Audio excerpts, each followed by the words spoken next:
This one is called The Worst Property That I Have Ever Viewed, and what estate agents don't want to tell you, what they don't advertise on Zoopla. Yeah. Now, I've only viewed about between 8 and 10 properties in my life. This property that I went to go and view, if I did buy it, it would be my third. But I didn't buy it for a flipping well good reason. Yeah, and I'm going to get to that real soon. Wagwan people. Time for our next vlog. So I plan to buy a house on auction, and I'm going to go down to Bishop Stortford and view this property. So I'm going to take you with me, yeah? Yo, just hit the M11 on my way to Bishop Stortford. Should be about a 35-minute drive. Weather's shit, raining a lot, but the traffic seems alright.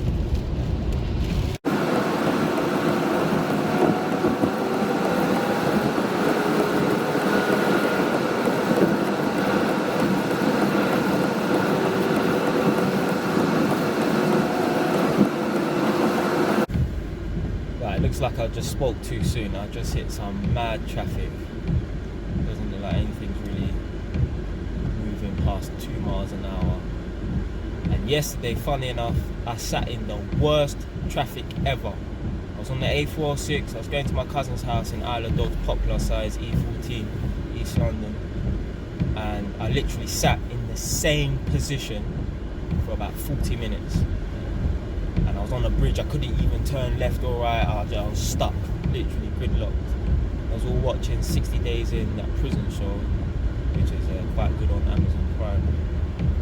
But yeah, right now I just spoke too soon, and hopefully the traffic lets up soon. Yo, I've just arrived and I've got like 5-10 minutes to quickly view this property because the agents are going to be leaving soon. I thought the viewing was going to be for around 2 hours. Apparently it's only 25 minutes, yeah? So I'm about to bounce.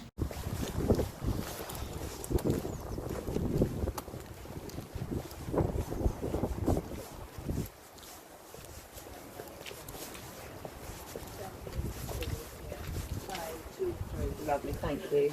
Can I just get some details so we can turn it around? Thank you. I am so rude. I just barged my way in there. I didn't even say nothing to the woman. Didn't even look at her. Just walked straight in. Yeah, she had to call me back. Thank you. If you could just put your name and number in that, that'd be great. Thank you.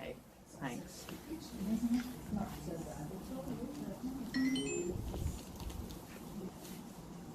Boy, I never knew how focused I looked when I was writing down my name and my phone number on a piece of paper.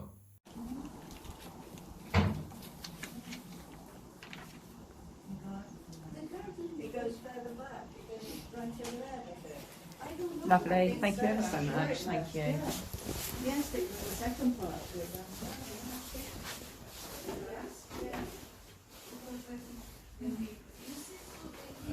Ceilings are kind of low still. Oh yeah. So you know this ceiling's low, yeah. The fact that my little 5'9", so I can touch the ceiling.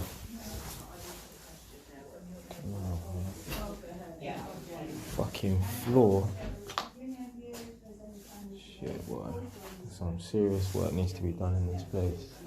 Like, the floor was bad in that video, but it was worse in real life. It was almost as if like a massive tree root had ran its way through the living room and lifted up the floor above, because the floor bowled. You can't really see that in the video, but the floor, if this is how the floor is, like normal floor, it bowled up. It was almost as if like a root ran underneath it and it lifted up the floor. It was mad. It was mad. I don't even know. It might not have been a big job to rectify that, but still, that was a madness. Trust me, man. You see that massive crack that was in the ground as well. It would have been a madness to fix that still.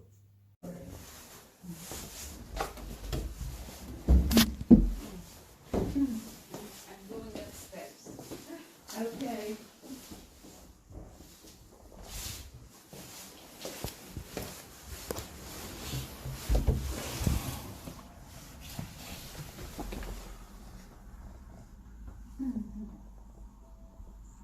Just looking at that fuse board and no sockets in the kitchen and that, I knew that that place would need a full rewire, and I was prepared to do it anyway because I wanted to make it like my little project. So I would have gladly went in there and rewired the place, because obviously I plan to fully refurbish the place anyway.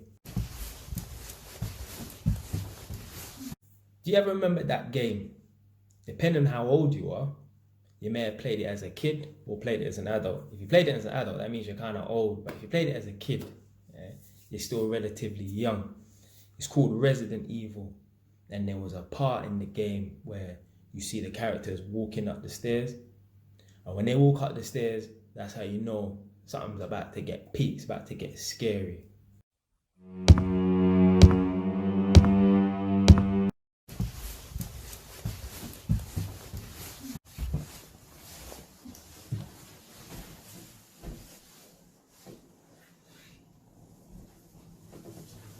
Excuse me, is there much to see in the loft?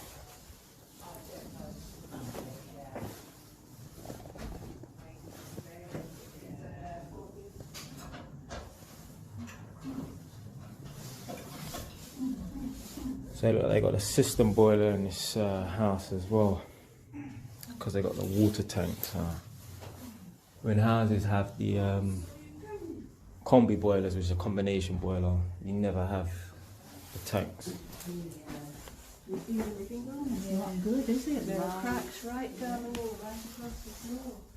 As if there's some huge, as if it's subsiding. Not good.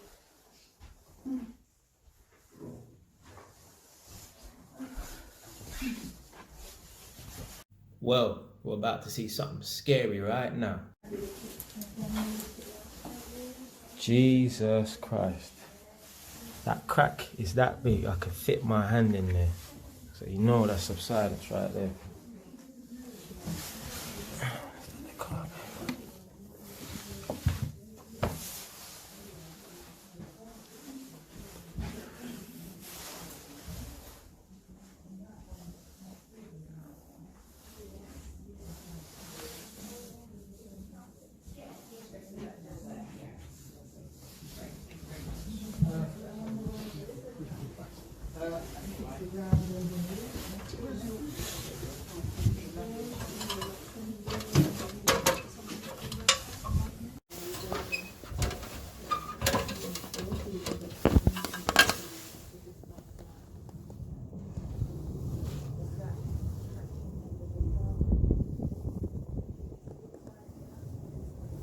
Not the worst loft though.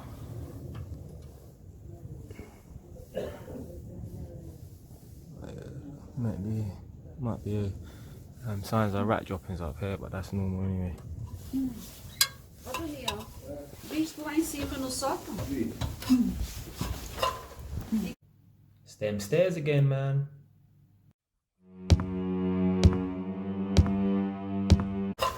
E que é?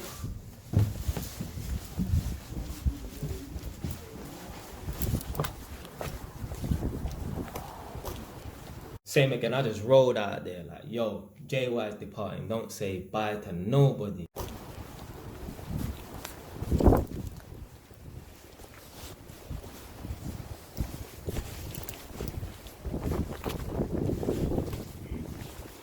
Right, we out now.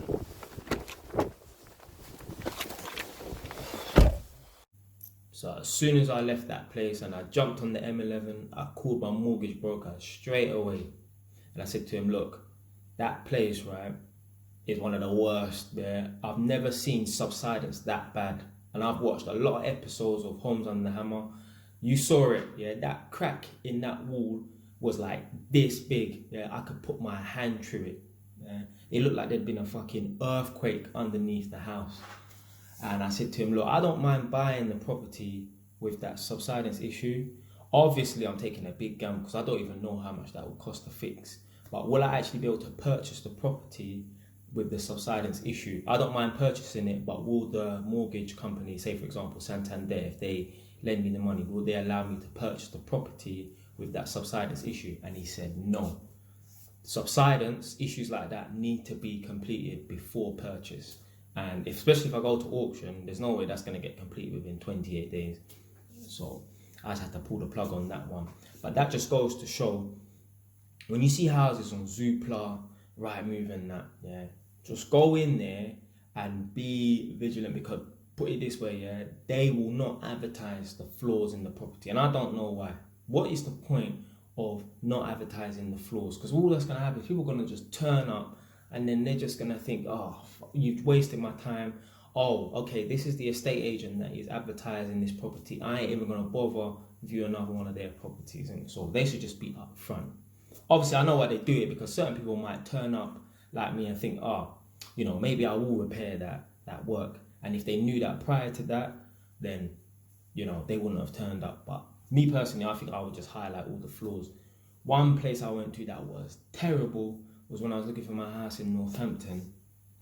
And the property was okay, but they didn't show you the part in the kitchen in the photo where the wall, it just crumbled to pieces and there was no tiles and shit like that. These are the things that these people hide from you. Yeah. So whenever you go into a property, always take a video camera and use your mobile phone and record every single room, because you might forget stuff and the pictures don't tell the whole story. So at least if you go in there with a camera and you record all the rooms and highlight all the flaws, you don't need to go back in for a second viewing if you don't want to, especially if you're really busy or, you know, it's far away, whatever. Yeah, you can just watch that video over and over again. You can show it to someone. That can be like second or third opinion. So that would be my advice. Innit? If you go to a property on a viewing, as long as they let you do it, I would say always, you know, make a video recording of the property and stuff. Innit? But yeah, that had to be the worst property I've ever viewed ever. Stay wise.